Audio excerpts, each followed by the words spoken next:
Assalamualaikum warahmatullahi wabarakatuh. Alhamdulillahirrahmanirrahim. Pada kesempatan hari ini saya bisa melanjutkan materi setelah minggu kemarin kita melakukan pembahasan terkait sistem kristal. Dan hari ini kita akan lanjutkan yakni ketidaksempurnaan pada bahan padat.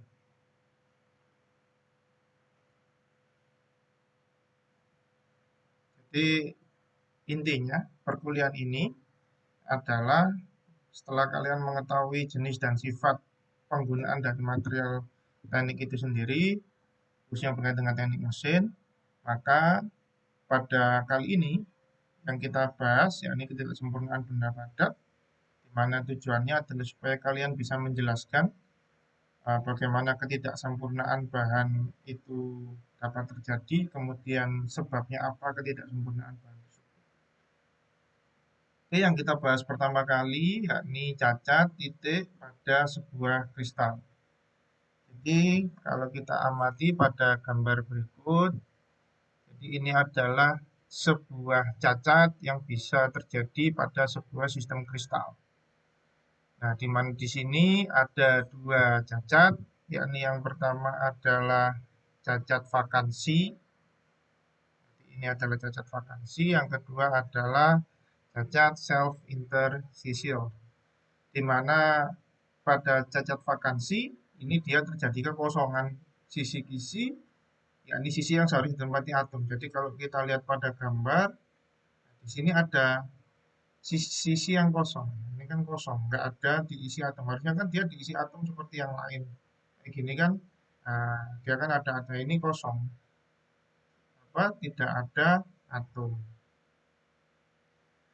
Nah, kemudian vakansi ini dia terbentuk selama proses pembekuan. Jadi ketika material itu dicairkan dari kondisi cair ya. Jadi ketika material padat contohnya misalkan iron atau besi, dia akan dicairkan dulu ketika ingin membentuk.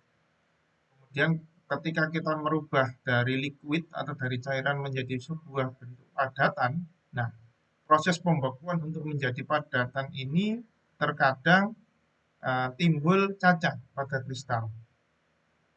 Nah, selain pada saat proses pembekuan, cacat seperti ini, cacat kekosongan ini, dia juga terjadi karena adanya getaran atom yang nantinya mengakibatkan perpindahan atom dari sisi normalnya. Jadi ada suatu perubahan ya pada struktur atom, kemudian atomnya kena getaran sehingga terjadi perpindahan yang asalnya ini terisi, kemudian atom ini berpindah ke tempat lain, sehingga terjadi kekosongan atau vakansi pada sisi tersebut. Nah, di mana kalau kita ngitung angka kesetimbangan vakansi atau yang disebut dengan NV, ini untuk material tertentu dia tergantung dari kenaikan temperatur sesuai dengan persamaan berikut. Ini persamaan untuk menghitung kesetimbangan vakansinya. Dan yang selanjutnya adalah self interstitial atau intensity diri. Nah, kalau yang tadi kekosongan, ini sebaliknya. Jadi atom di mana dalam kristal ini dia berdesakan. Jadi dia berdesakan sehingga ruang kosongnya yang semula segini besar itu jadi sangat kecil karena dia berdesakan. Nah, pada logam intensity diri ini dia nanti akan mengakibatkan distorsi yang relatif besar di sekitar sisi karena atom intercity ini dia lebih besar dari ruang interstitiesnya. Terjadi distorsi ruang karena adanya penyempitan lah, kita katakan penyempitan apa namanya pada kondisi normal. Nah, karena itu pembentukan cacat ini untuk self intercity dia kemungkinannya itu kecil, konsentrasinya juga kecil, di mana konsentrasi self interstisi ini dia lebih kecil, mungkin lebih kecil kemungkinannya ya untuk terjadi daripada cacat vakansi tadi. Nah, kemudian tadi untuk menghitung kesetimbangan dari vakansi dengan rumus berikut, penjelasannya seperti ini. Misalkan eh, kita dapat persoalan, yakni kita hitung kesetimbangan vakansi per meter kubik dari sebuah tembaga. Ini kata kuncinya adalah tembaga ya, di mana kita disuruh ngitung kesetimbangan vakansinya pada suhu 1000 derajat Celcius. Di mana di sini diketahui energi pembentukan vakansinya 0,9 eV per atom, sedangkan berat atom dan kerapatan massa jenisnya pada 1000 derajat Celcius, yakni 63,5 gram per mol untuk berat atomnya, sedangkan kerapatannya pada 1000 derajat Celcius, yakni 8,4 gram sentimeter per kubik. Nah, sebelum kita ngitung yang terakhir ini, kita tentukan dulu nilai N-nya. Maka kita katakan, karena tembaga itu rumus kimianya adalah Cu atau cuprum, maka bisa kita hitung dulu nilai N. NCu sama dengan N kali A kali Na. Na itu bilangan Avogadro, jadi itu ketetapan ya. Jadi bilangan Avogadronya dikali density atau kerapatannya, kemudian dibagi dengan berat atomnya. Jadi nilainya tinggal kita masukkan saja. Ini adalah nilai dari apa namanya bilangan Avogadro. Jadi ini ketetapannya 6,022 kali 10⁻23 atom per mol. Kemudian density-nya ada 8,4 gram per centimeter kubik. Nah, di sini ada 10⁻6 centimeter kubik per meter kubik. Ini adalah digunakan dia sebagai apa untuk konstan apa namanya.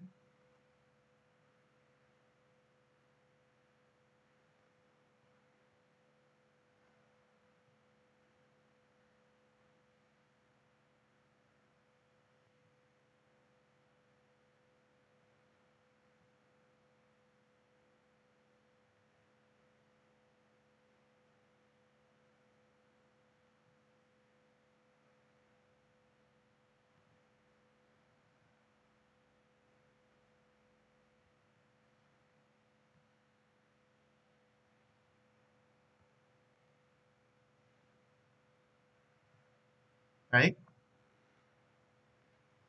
jadi di sini angka 10⁻6 centimeter kubik per meter kubik ini adalah untuk mengkonversi.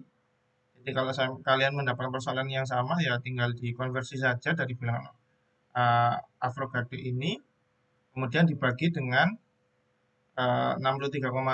63,5 itu tadi adalah berat atomnya. Kemudian di sini kita bisa sederhanakan. Jadi karena ini mol ada di atas, ini bisa kita coret. Kemudian karena ini ada sentimeter kubik,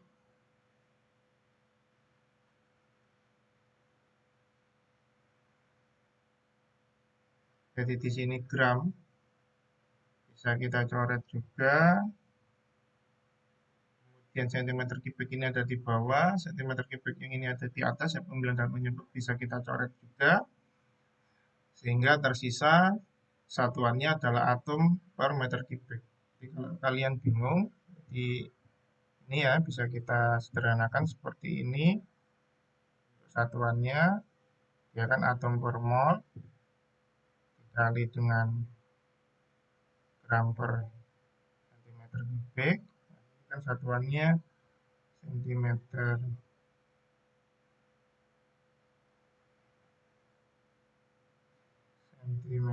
kubik per meter kubik kan dibagi atom per meter kubik. Nah, ini kan kalau pembilang sama penyebutnya bisa kita coret, ya kan? Ini bukan harusnya gram, itu bisa kita coret. Kemudian ini pembilang penyebut bisa kita coret, ya kan?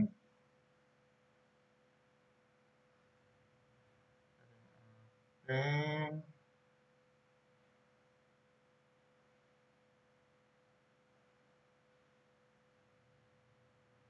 Bentar, ya ini ada kekeliruan, ini harusnya mol. Jadi kalau mol ini bisa kita coret, sehingga sisa satuannya adalah tinggal atom per meter. Ini untuk apa namanya, kita menghitung satuannya, kenapa bisa jadi atom per meter kubik antara dari ini. Nah, kemudian setelah kita hitung ya, nilai N-nya tinggal kita masukkan saja ke yang bawah. Jadi N-nya 8 kali 10 pangkat 28 atom per meter kubik. Kemudian kita hitung nilai eksponen dari min QV per KT. Jadi QV-nya masuknya dari sini ya, energi pembentukan vakansi 0,9 EV.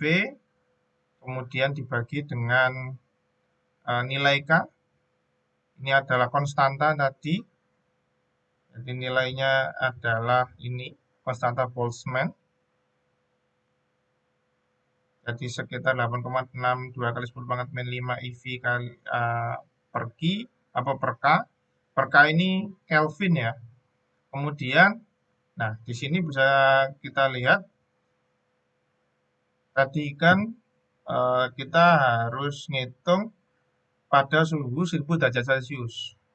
Nah, cuma untuk menghitung kesetimbangan vakansi per meter kubik, nah kita perlu ubah nih derajat Celcius menjadi derajat Kelvin. Jadi apa namanya, kita tambah, caranya adalah Celcius ditambah 273 derajat. Sehingga hasilnya adalah 1203 derajat Kelvin. Nah, ini hasilnya, tinggal kita masukkan saja. Nah, kemudian di sini kita hitung. Nah, problemnya adalah gimana caranya ngitung eksponen. Ya. Sebenarnya ada dua cara kita ngitung eksponen. Yang pertama dengan kalkulator. Kalau di kalkulator kita nggak bisa pakai kalkulator biasa ya, kita pakai kalkulator saintifik. Kalian cari lambang seperti ini. Jadi lambangnya itu E kecil. Biasanya lambangnya seperti ini kalau di kalkulator. Jadi E kecil, kemudian ada kotaknya gini. Tapi kalau mau cara lebih cepat, kalau saya biasanya saya tinggal inputkan saja persoalan seperti ini dalam Excel. Kayak tadi, nilai NA-nya kita masukkan, yang awal tadi ya, nilai NA-nya kita masukkan, kemudian density, nah, kemudian nilai konversinya tadi, nah, kemudian berat cuprumnya tadi, berat atom tembaga, kemudian kita hitung NGU-nya 7,96 kali 10 pangkat 28. Nah, ini bisa kita apa namanya, langsung kita bulatkan ya, karena ini 7,96 bisa kita bulatkan jadi ini N-nya 8 kali 10 pangkat 28. Jadi kalau E di sini kan, kalau di Excel itu kan nyebutnya E ya. Jadi 8E pangkat 28. Nah, E ini itu 10. Jadi kalau saya kayak gini berarti 8 kali 10 pangkat 28. Jadi pangkatnya positif. Kemudian QV-nya tadi 0,9. Konstanta Boltzmann-nya apa, 8,62 kali 10 pangkat min 5 tadi. Kemudian temperaturnya dalam Kelvin 1273. Kemudian di sini kita hitung, ketemunya kan 8,20. Jadi kita hitung ini ya. Kita hitung dulu ini, ketemunya ini 8,201. Kemudian untuk eksponennya, karena di sini kan minus loh. Minus ini, kita hitung dulu. Kita tinggal masukkan rumus ini saja. Sama dengan EXP min blok ini, K7 kan. Ini bloknya kan ada di kolom K garis ke 7. Jadi tinggal kita tulis saja eksponen minus K7, hasilnya ini 27 kali 10 pangkat min 4. 27 kali 10 pangkat min 4, kemudian, sorry, 27 pangkat min 5 atau 2,7 kali 10 pangkat min 4. 2,7 kali 10 pangkat min 4. Kemudian tinggal kita kalikan ini. Untuk menghitung nilai referensinya kan harus nilai eksponen minus ini tadi dikalikan dengan N dari cuprum tadi, sehingga ketemu kesetimbangan elektrovalensinya adalah 2,19 kali 10 pangkat 25.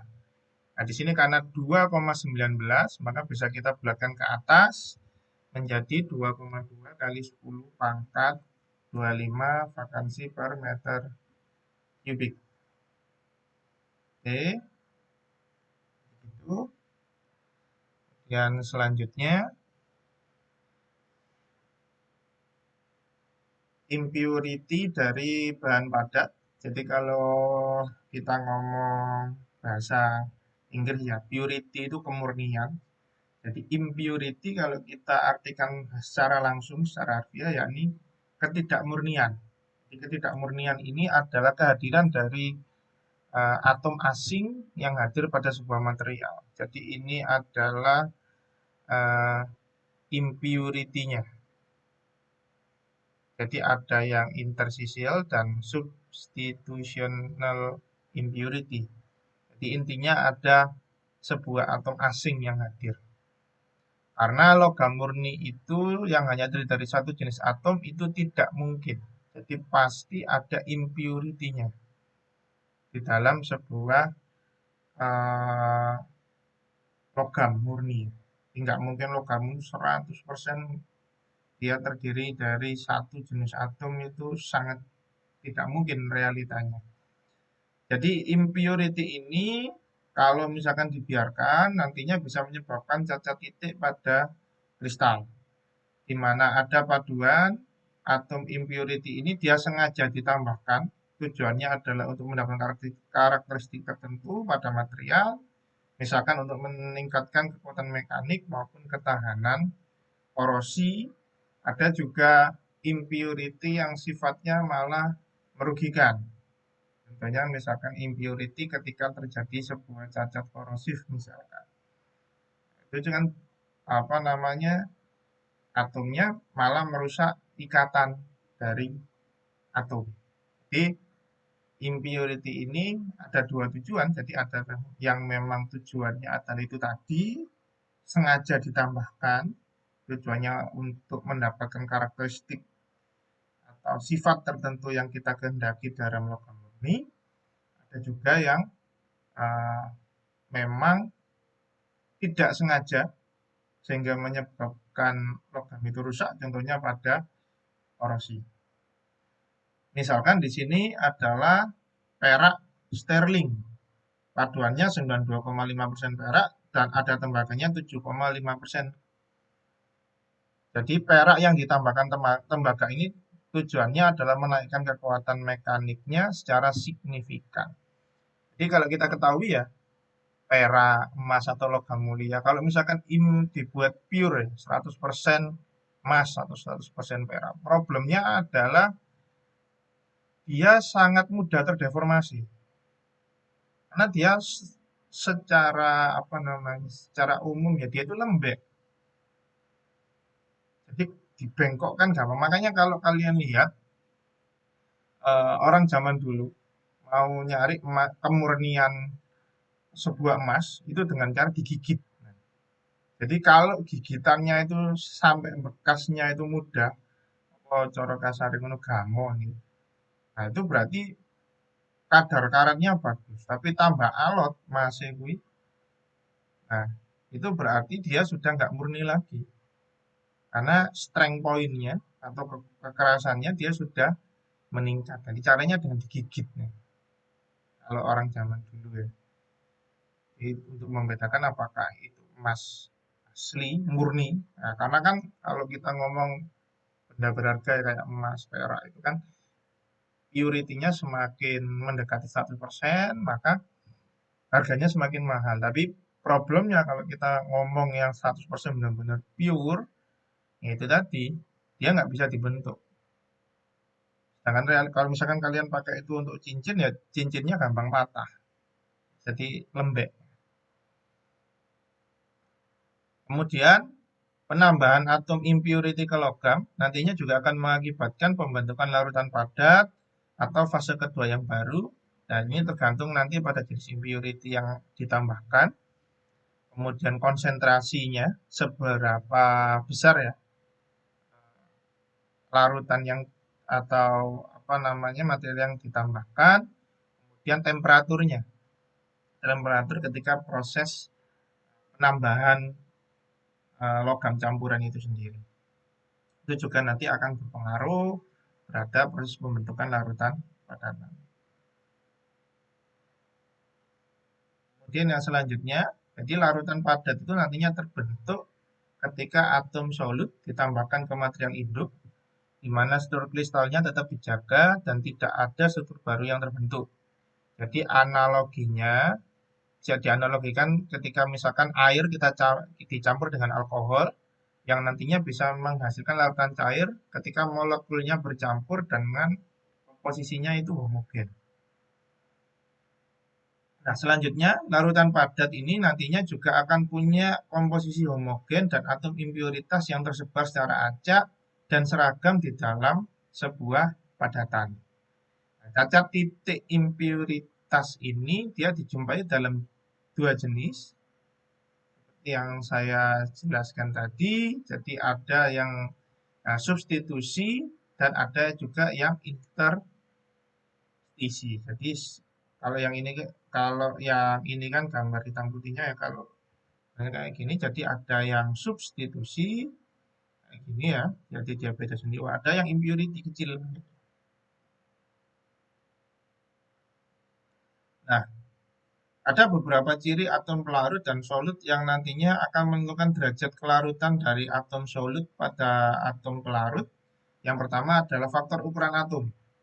Jadi jika larutan padatnya itu terjadi jika perbedaan jari-jari atom pada kedua atom tersebut, pada kedua atom ini adalah antara atom material induk dengan atom material tambahan, itu dia kurang dari 15%. Kemudian kalau ditinjau dari struktur kristal, untuk kemampuan larutan padan yang besar, dia struktur kristal kedua atom logam harus punya jenis yang sama. Jadi kalau struktur kristal kedua logam itu jenisnya nggak sama, maka akan mengurangi kemampuan larutan padatan tersebut. Jadi kurang bisa nyatu. Nah, selanjutnya adalah elektromagnetivitas. Jadi makin elektropositif sebuah unsur dan makin elektronegatif unsur yang lain, maka besar kecenderungan unsur ini nantinya akan membentuk senyawa logam daripada larutan padat substitusi. Yang terakhir adalah valensinya. Jadi jika faktor-faktor lain itu tadi sama, maka sebuah logam akan punya kecenderungan melarutkan logam lainnya yang punya valensi lebih tinggi daripada logam yang valensinya lebih rendah. Jadi larutnya itu dia lebih tinggi, yang valensinya dia lebih tinggi. Selanjutnya adalah spesifikasi komposisi. Jadi komposisi pada sebuah paduan itu dia bisa dinyatakan dalam bentuk unsur pokoknya. Nah, di sini ada dua cara untuk menyatakannya, yaitu bisa pakai berat atau bisa pakai juga persen atom. Tapi kalau secara umum kita ngomong komposisi, yang biasa kita pakai di lapangan, itu kita pakai ya persentase beratnya. Jadi kayak tadi 75 Cu, nah kayak seperti ini tadi ya. Contoh 92 perak, 7,5% tembaga. Jadi persentase ini itu pakai yang berat. Jarang kalau di lapangan kita ngomong pakai yang persen atom. Nah, di sini untuk konsentrasi atom 1 dalam persen berat, nah, di dalam campuran atom 1 dengan atom 2, di mana M1 itu adalah berat massa untuk unsur 1 dan M2 adalah berat massa unsur 2. Di mana konsentrasi kedua ini dia dicari dengan cara yang sama, di mana konsentrasi atom 1 dalam persen atom, dalam campuran atom 1 dengan atom 2 itu rumusnya seperti ini. Jadi C1 aksen sama dengan N jumlah atom 1 dibagi NM1 plus NM2 dikali 100. Jadi NM1 adalah jumlah mol untuk unsur 1 dan NM2 adalah jumlah mol untuk unsur 2.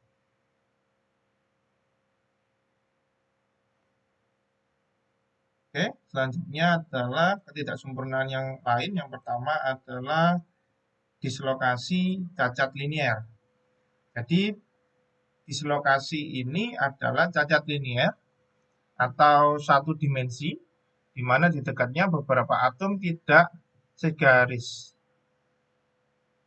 Jadi yang namanya dislokasi itu ya berarti perpindahan ya. Nah, di sini dislokasi ini ada 3 macam, ada dislokasi sisi, dislokasi ulir, dan dislokasi campuran. Nah, kalau dislokasi sisi atau edge discolation, ini terdapat bidang atom ekstra atau setengah bidang di mana sisinya terputus di dalam kristal. Nah, pada gambar ini bisa kita lihat skematik dari dislokasi sisi. Jadi ada perpindahan, ini kan ada perpindahan ke tengah, jadi mengkerut ke tengah gitu. Kalau dislokasi ulir, nah dislokasi ulir yang kayak gini ya, dia terbentuk karena gaya geser yang diberikan nantinya menghasilkan distorsi. Jadi misalkan ini kan dia tetap di sini, diam ya bendanya. Kemudian nah, di atasnya ini dia kena gaya geser. Jadi gaya geser itu gaya sebagian ya. Nah, kalau kita lihat di fisika ya, jadi beberapa setengah bagian, misalkan di dalam gambar ini dia setengah bagian kena apa namanya gaya geser, di mana daerah depan bagian atas kristal nantinya tergeser sebesar satu atom. Nah, ini kan tergeser sebesar satu atom ya. Ini tergeser sebesar satu atom ke kanan relatif terhadap bagian bawah. Ini untuk dislokasi ulir. Kemudian jika pada material nanti dijumpai kedua jenis dislokasi sisi dan ulir, maka material tersebut disebut mempunyai dislokasi campuran. Jadi contoh dislokasi campuran seperti di gambar B. Jadi dia ada dislokasi sisinya. Nah ini kan dislokasi sisi. Kemudian dia juga mengalami dislokasi ulir. Nah, dislokasi pada material ini dia ditimbulkan selama proses pembekuan akibat adanya deformasi plastis dikarenakan tegangan termal sebagai hasil pendinginan cepat. Jadi kalau ya kembali lagi kita ngobrol manufaktur, ketika material tersebut dalam kondisi liquid, kemudian didinginkan cepat, dengan cepat itu dengan air ya.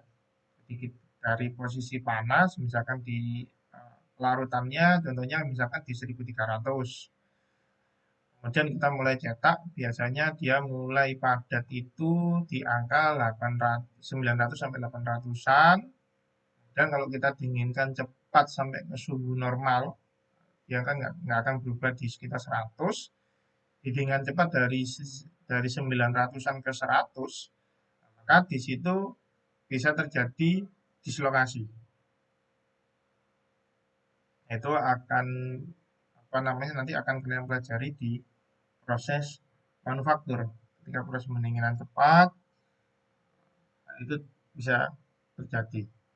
Dan selanjutnya adalah cacat antarmuka. Kalau cacat antarmuka ini adalah batas yang punya dua dimensi, biasanya memisahkan daerah pada material yang punya struktur kristal ataupun orientasi kristalografi yang berbeda. Cacat ini antara lain misalkan cacat pada permukaan luar, kemudian cacat batas butir, batas kembar, maupun kesalahan tumpukan dan batas fase. Jadi kalau cacat antar muka ini kita ngomong subatom ya, bisa kita gambarkan di dua gambar ini. Jadi di sisi ini dia mengalami cacat geser. Sedangkan di sini dia mengalami cacat sisi. Nah, dan dua-duanya terjadi di mukanya. Nah, ini disebut dengan cacat antar muka tadi.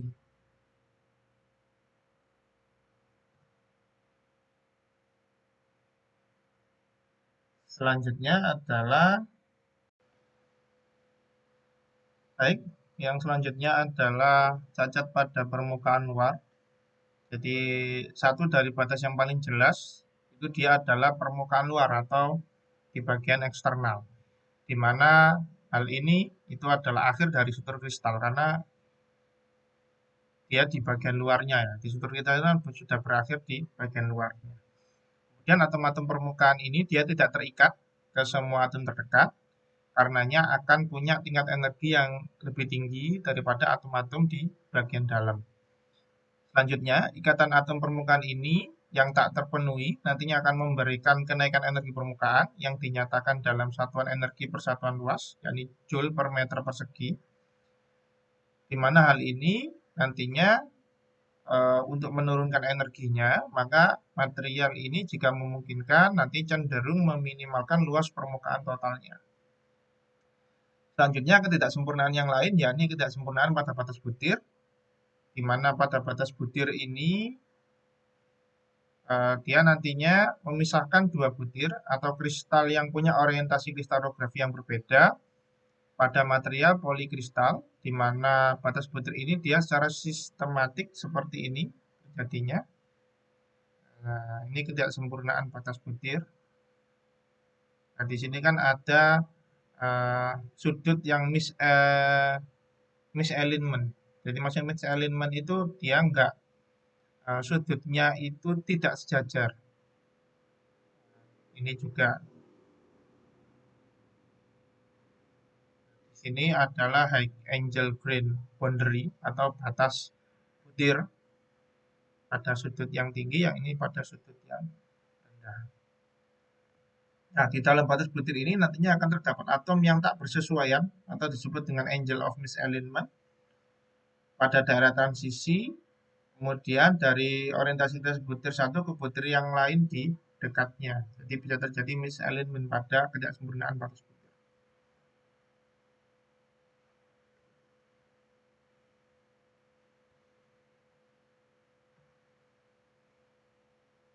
Selanjutnya ketidaksempurnaan batas kembar atau bisa dikatakan twin plane.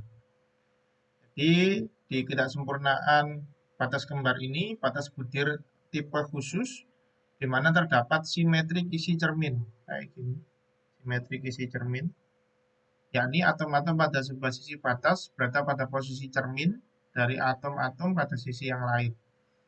Daerah antar batas ini yang kita sebut dengan twin plane atau batas kembar.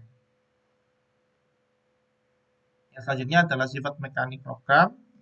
Jadi kalau tadi kita dari kemarin kita ngomong kristal, kita ngomong atom, jadi kita sudah ngomong material pada sisi yang terkecilnya. Nah, selanjutnya kita akan bahas apa namanya pengaruhnya. Jadi kita sudah ngomong sifat, terutama sifat mekanik, di mana bagaimana kita mendeskripsikan sifat mekanik. Salah satunya adalah kita uji material tersebut, sehingga nantinya dari pengujian yang kita lakukan, kita bisa mendeskripsikan atau mendapatkan gambaran terkait dengan sifat mekanik yang terkandung dari material tersebut. Yang pertama kita bahas adalah dari permukaan luarnya dulu. Di sini ada tiga cara utama ya, di mana pembebanan itu mungkin akan diterapkan pada sebuah material. Yang pertama adalah tegangan. Jadi kalau kita ngomong tegangan itu, contohnya di sini adalah tegangan tarik. Jadi dia ditarik Dari misalkan ini ya, pena dia ditarik dari dua sisi, maka ini maka di sini logamnya dia akan menegang. Nah, ini yang kita namakan dengan ketegangan. Nah, kalau kompresi, kita sebut kompresi ya berarti dia ditekan. Bisa ditekan dari satu sisi atau dari dua sisi. Kalau di gambar B ini adalah kompresi dari dua sisi, jadi dari atas juga dari bawah. Kemudian yang ketiga adalah tegangan geser. Jadi misalkan ini material, kemudian di sini ya dia mengalami pembebanan, tapi pembebanannya apa? Mungkin hanya setengah sisinya atau misalkan seperempat sisinya. Jadi ada yang tertahan. Jadi tidak semuanya. Nah, ini yang disebut dengan tegangan geser. Nah, dalam prakteknya lebih banyak beban torsi yang terjadi daripada geser murni. Jadi kondisi seperti ini terdorong itu pada prakteknya itu kecil kemungkinannya. Yang kebanyakan adalah torsi. Kalau torsi itu berarti dia memutar. Di material ini diam, kemudian dia mengalami putaran. Ini yang disebut dengan beban torsi yang sebenarnya ditunjukkan di gambar D. Sehingga kalau disimpulkan, bahan itu dia dapat dibebani dengan tiga cara, yakni berupa tarikan, tekanan, maupun geser. Nah, besarnya bahan yang mengalami deformasi atau regangan, dia bergantung pada besar tegangannya. Di mana pada sebagian besar metal, tegangan dan regangan itu adalah proporsional. Nah, tegangan regangan yang proporsional ini nantinya dihubungkan seperti pada hukum Hooke, di mana tegangan, ini tegangan ya, itu sama dengan modulus elastisitas. Besar ini modulus elastisitas dengan epsilon adalah regangannya. Modulus elastisitas dikali dengan regangannya. Nah, untuk logam, nilai modulus elastisitasnya adalah 4,5 kali 10 pangkat 4 megapascal sampai dengan 40,7 kali 10 pangkat 4 megapascal. Jadi tergantung ya, logamnya logam apa dulu. Nanti elastisitasnya berbeda-beda. Jadi bahan yang disebut dengan deformasi elastis, yakni jika tegangan dan regangan itu besarnya adalah proporsional. Bisa kita lihat pada gambar ini, dia penerapan beban sesuai dengan apa regangan sepanjang garis lurus. Kemudian setelah dia dibebas, jadi ini kan misalkan ini adalah grafik pembebanan dari sebuah benda. Jadi load ini adalah pembebanan.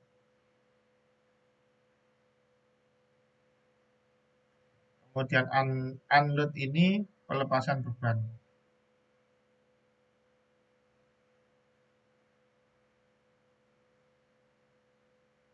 Jadi setelah material ini dikasih beban, ya ditarik, nah maka dia akan terus memanjang seiring dengan pertama. Nah, dia akan mengalami perpanjangan seiring dengan bertambahnya beban. Jadi stres ini tegangan apa nilai tegangannya ya. Ketika dia bebannya ditambahkan. Nah, ketika masih dalam garis lurus ini, maka dia akan kembali ke posisi semula atau nol. Nah, ini yang kita namakan tadi tegangan proporsional. Tegangan dan regangan proporsional. Nah, ada beberapa bahan, misalkan abu-abu cor, besi abu-abu cor, kemudian beton, serta banyak polimer, di mana elastis dari awal kurva tegangan-tegangan itu dia tidak linear. Tidak linear itu maksudnya nggak lurus. Kalau tadi kan linear, toh, lurus saya. Nah, bisa jadi pada beberapa mata itu dia tidak linear, seperti yang ditunjukkan pada gambar ini. Dia nggak lurus, tapi agak bengkong. Maka tidak mungkin kita untuk menentukan modulasitas seperti yang dijelaskan seperti ini. Jadi ada nilai slope-nya ini. Nah, ini kita nggak mungkin untuk apa menentukannya. Sehingga perubahan bentuk yang tidak dapat kembali ke keadaan semula ini, walaupun beban tarik sudah dilepaskan, dia nggak bisa kembali ke bentuk semula. Jadi wis ditarik, kemudian ketika ini dilepaskan, dia nggak akan kembali ke sini. Mungkin dia hanya ada di sini. Nah, sehingga untuk perilaku nonlinear ini, baik bersinggungan atau modulus, maka biasanya akan digunakan sebuah persamaan. Nah, di sini dalam skala atom, deformasi elastis itu adalah perubahan jarak antar atom. Jadi besarnya modulasitas ini adalah besarnya tahanan atom-atom yang berikatan. Jadi kalau kita ngomong atom ya, atom,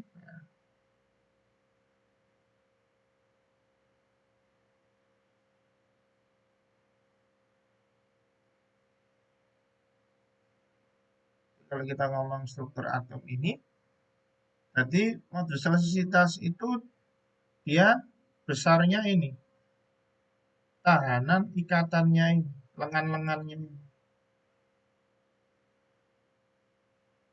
Nah, pada gambar ini dia menunjukkan kurva gaya pemisahan perubahan yang punya memiliki keduanya kuat dan obligasi interatolik lemah, di mana kemiringan di RO ini diindikasikan untuk setiap pembebanan.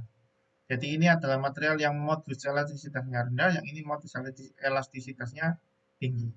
Ini bisa dilihat garis lurusnya, di modulus elastisitas tinggi dia lebih besar daripada yang low modulus.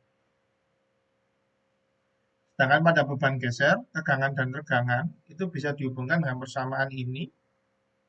Jadi tegangan geser sama dengan modulus elastisitas geser dikalikan dengan regangan geser. Jadi misalkan sebuah potongan tembaga yang panjang awalnya 12 inch ditarik dengan tegangan 40.000 psi. Kalau dikonversikan PS ini ke megapascal berarti 276 megapascal. Jika deformasi yang terjadi itu adalah elastis, jadi perubahan bentuknya itu elastis ya, kembali ke bentuk semula, maka berapa pertambahan panjangnya? Jadi yang ditanya pertambahan panjang, berarti E-nya, di mana diketahui nilai E besar atau modulus elastisitas bahannya adalah 16 kali 10 pangkat 6 PSI atau 11 kali 10 pangkat 4 megapascal. Jadi yang ditanyakan adalah berapakah pertambahan panjang. Berarti yang ditanyakan adalah epsilonnya. Berarti kan rumus tegangan sama dengan modulus elastisitas dikali regangan. Sedangkan regangan itu adalah delta L per LU. Delta L ini adalah nilai perubahan panjang dibagi dengan LO. LO ini panjang mula atau panjang sebelum dikenakan beban. Kemudian kalau ini digabungkan, jadi dua rumus ini ya, rumus ini dan rumus ini kalau digabungkan, kita ubah epsilonnya, maka tegangan sama dengan modulus elastisitas dikali delta L per LO. Kemudian, nah di sini kita pindah ya, ini kan ada pembagian LO-nya, kita pindah ruas ke sini, sehingga bisa terjadi ini, tegangan dikali LO sama dengan tegangan kali delta L. Nah, delta L itu kan sama dengan L1 per LO. Sedangkan tegangan itu adalah P per A. P itu adalah beban dibagi dengan luas penampang. Nah, ini rumus dasarnya ya. Sehingga kalau kita nyarinya adalah di sini kan berapa pertambahan panjangnya? Pertambahan panjang. Pertambahan panjangnya itu berarti delta L. nambah dawa piro? Maka delta L itu bisa kita cari, kan yang dicari kan delta N. Maka E-nya ini pindah ruas. Karena E-nya pindah ruas, maka dilakukan pembagian. Jadi delta sama dengan tegangan kali LO per E. Karena di sini kan yang diketahui hanya panjang awalnya 305. Jadi kalau kita urutkan, diketahui panjang awalnya itu berarti kan LO 305 mili. Kemudian ditarik tegangannya 276 MPa. Kemudian E-nya 16 kali 10 pangkat 6. Ini sorry, 11 kali 10 pangkat 4 MPa. Jadi yang diketahui kan cuma ini, LO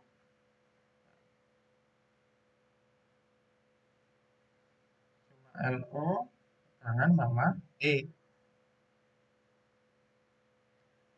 Kita kan nggak tahu pertambahan panjangnya berapa. Ini kita nggak tahu ini pertambahan panjangnya. Caranya kayak gini. Contoh lagi, misalkan ini ya, potongan berbentuk silinder, dia punya panjang awal 350, diameternya 2 in. Jika deformasinya elastis, berapa beban yang harus diberikan untuk mendapatkan panjang akhir 355? Ini yang ditanyakan adalah beban. Beban itu berarti P yang ditanyakan. Beban yang harus dikenakan, bukan tegangannya ya, tapi bebannya. Bebannya itu nilainya berapa? Nah, jawabnya tulis dulu. Kita ketahuinya dari persoalan ini apa dulu? Panjang awalnya LU 350 mili. Kemudian diameternya 2 in. Kemudian apa lagi? Panjang akhir LT. Panjang akhirnya 355 mili. Yang terakhir E-nya itu 97 kali 10 pangkat 3 MPa. Nah, di sini diameternya kan masih dalam bentuk format inci. Maka kita perlu konversi dulu. Kita harus samakan dulu kesatuan SI semua. Karena di situ kan masih ada satuan British. Jadi kita ubah dulu inci ke milimeter. Jadi kalau apa? 1 in 1 in kan sama dengan 25,4 mm. Maka tinggal dikalikan saja. 2 kali 25,4 berarti sama dengan 50,8 mm. Oke, kita lanjut. Kita perhatikan yang sebelumnya ini. Oke, yang ditanyakan berarti bebannya. Oke, berarti P-nya. Nah, ketika kita ngomong P, kita butuh nilai tegangannya itu berapa. Nah, di sini tegangan itu kita bisa nyarinya E sama dengan tegangan itu sama dengan modulus elastisitas dikali regangan. Nah, ini berarti kita cari dulu nilai regangannya. Yang pertama adalah delta L. Delta L itu kan di sini LI per LU.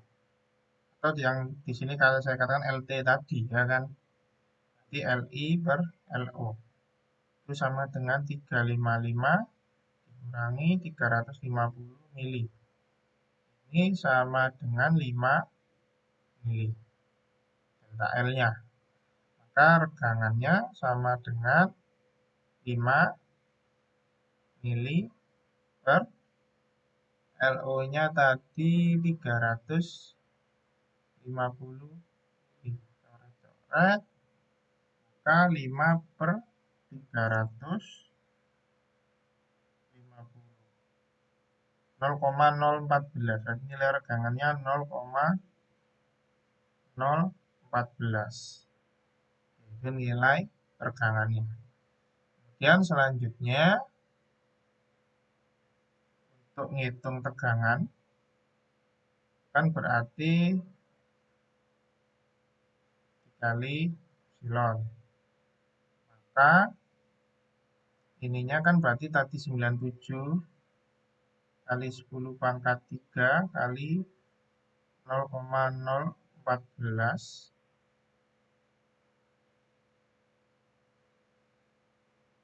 Maka nilainya jadi 9,97 kali 10 pangkat 3 kali 0,014, ketemunya tegangannya 1358 MPa. 1358. Kemudian setelah ketemu nilai tegangannya 1358 megapascal.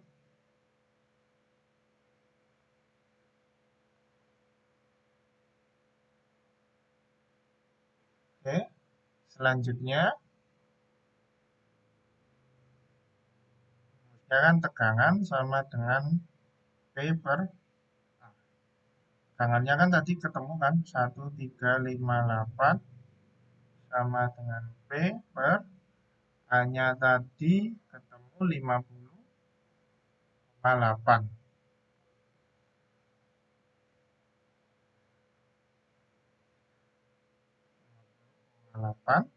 Sehingga nilai P sama dengan 1358 dikali 50,8.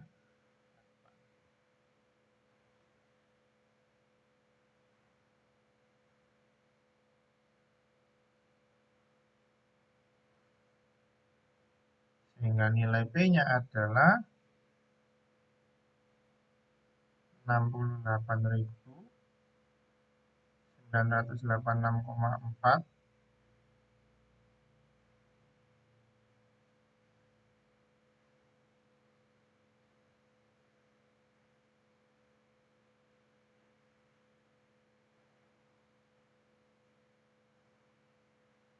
Sehingga nilai akhirnya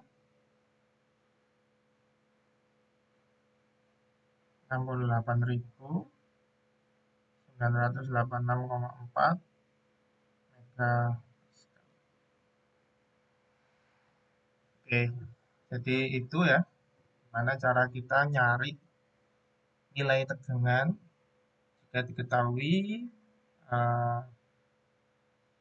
berapa panjang awal panjang akhirnya, kemudian modul elastisitas bahannya, serta bagaimana kita mencari nilai pertambahan panjang jika yang kita ketahui itu hanya panjang mulanya saja, kemudian nilai tegangannya, tegangan tariknya, serta nilai pertambahan panjang. Oke. Nah, di sini terkait dengan sifat elastis bahan, jadi ketika tegangan tarik itu dikenakan pada hampir semua bahan, maka perpanjangan elastis atas ketegangan, di mana misalkan di sini hasil Z ke arah stres yang diterapkan, kayak seperti ini. Jadi bisa jadi ke arah Z positif maupun Z negatif. Maka sebagai hasil perpanjangan ini, jika tegangan yang dikenakan pada sumbu Z, maka di arah sumbu Z ini nantinya akan terjadi perpanjangan. Tambah dulu, karena dia kan ditarik atas bawah. Jadi di arah sumbu Z dia terjadi perpanjangan. Kalau kita perhatikan di arah sumbu X dan arah sumbu Y, maka terjadi hal sebaliknya, yakni perpendekan. Karena konsekuensi dari Z yang bertambah panjang.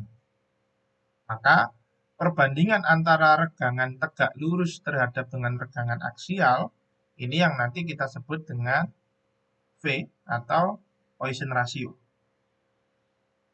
Di mana Poisson ratio itu sama dengan regangan di sumbu minus regangan sumbu X bagi dengan regangan sumbu Z sama dengan juga dengan minus regangan di sumbu Y dibagi dengan regangan di sumbu Z. Kemudian untuk bahan isotropik, nilai dari V ini biasanya sama dengan 1/4. Sedangkan untuk metal dan campuran, nilai V ini biasanya 0,25 sampai 0,35. Nah, selanjutnya untuk modulus geser dan modulus elastis dihubungkan dengan memakai rasio Poisson. Jadi kalau hubungan antara modulus elastis dengan modulus geser terhadap rasio Poisson bisa kita cari dengan modulus elastisitas sama dengan 2 kali modulus geser dikalikan dengan 1 plus Poisson rasio.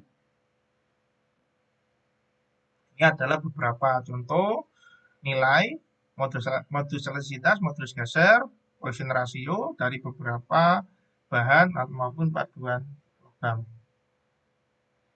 Ini adalah kurva modulus elastisitas pada beberapa logam. Bisa dilihat di sini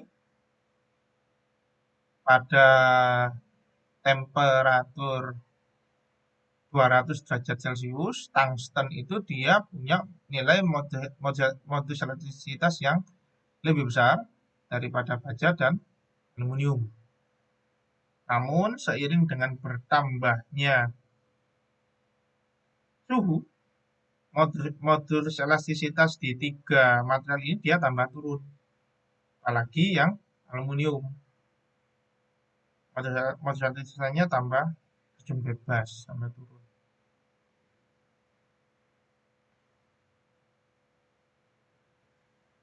Selanjutnya, deformasi plastis. Jadi pada kebanyakan logam, deformasi elastis ini dia hanya terjadi sampai regangan 0,005. Sehingga jika bahan berdeformasi melewati batas ini, maka tegangan tidak lagi proporsional terhadap regangan. Maka di sini ada P ini adalah batas proporsional atau proporsional line. Karena kalau ini misalkan tak teruskan ya garis lurus, nah ini sudah tidak lagi linier di sini. Maka di batas proporsional ini dia adalah batas antara elastis dan plastis. Jadi daerah setelah batas proporsional ini dinamakan daerah plastis. Jadi kalau daerah plastis itu dia sudah nggak bisa balik ke bentuk semula. Sedangkan sebelum batas proporsional dia adalah elastis. Jadi dia masih bisa kembali ke bentuk semula. Transisi dari elastis ke plastis ini adalah salah satu yang bertahap untuk sebagian besar logam, di mana beberapa hasil kelengkungan pada awal deformasi plastis ini yang peningkatannya lebih cepat dengan meningkatkan tegangan. Titik ini yang saya lihat tadi ini yang dinamakan dengan batas proporsional. Nah, deformasi plastis ketika sudah melewati batas proporsional ini dia bersifat permanen, di mana jika beban dihilangkan, maka dia sudah nggak bisa balik ke bentuk semula.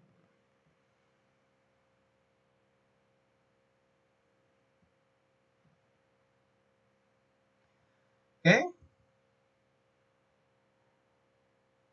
Kemudian pada daerah plastis, bahan ini dia tidak bisa kembali ke bentuk semula jika beban dilepaskan. Maka pada tinjauan mikro, deformasi plastis mengakibatkan putusnya ikatan atom.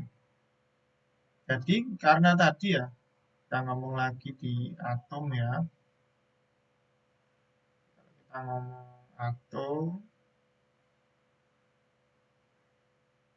nah, kita ngomong ikatan-ikatan atom, nah di sini, nah, deformasi plastis ini dia menyebabkan, nah ini nih medot, ikatan atomnya terputus. Jadi ikatan atom yang menghubungkan antara sebuah atom dengan atom tetangganya ini terputus dan dia membentuk ikatan baru dengan atom yang lain. Kemudian jika beban dilepaskan, ya tadi atom ini dia tidak bisa kembali ke ikatan awalnya karena dia sudah terputus. Di batas basis itu ikatan atomnya dia dapat nggak mungkin untuk disambungkan lagi. Kemudian beberapa baja dan material dia menunjukkan titik lulu yang berbeda-beda pada kurva tegangan-tegangan. Jadi nantinya pada kurva tegangan-tegangan ini beberapa bahan itu nggak mesti apa kalau misalnya saya gambarkan ya nggak mesti gini. Ada yang nanti cuma lurus gini, ada yang ini, macam-macam. Jadi kurva tegangan-tegangan ini nantinya akan berbeda-beda tergantung dari bahannya. Mana yang kita sebut dengan kekuatan luluh atau apa namanya tegangan yield yang ini adalah tegangan rata-rata yang berhubungan dengan titik yield yang paling bawah atau yang paling rendah. Jadi kalau kita nanti ketemu grafik seperti ini, kemudian agak ini kemudian ada rinci-rincinya.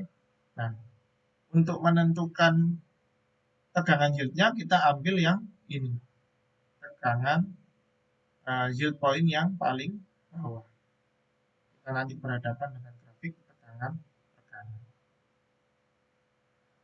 Oke, mungkin itu yang bisa saya sampaikan pada kesempatan hari ini. Untuk selanjutnya sebagai bahan evaluasi, silakan kalian mengerjakan tugas yang sudah saya berikan dan waktu yang sudah saya tentukan. Demikian yang bisa saya sampaikan hari ini. Kurang lebihnya saya mohon maaf. Saya akhiri pertemuan hari ini.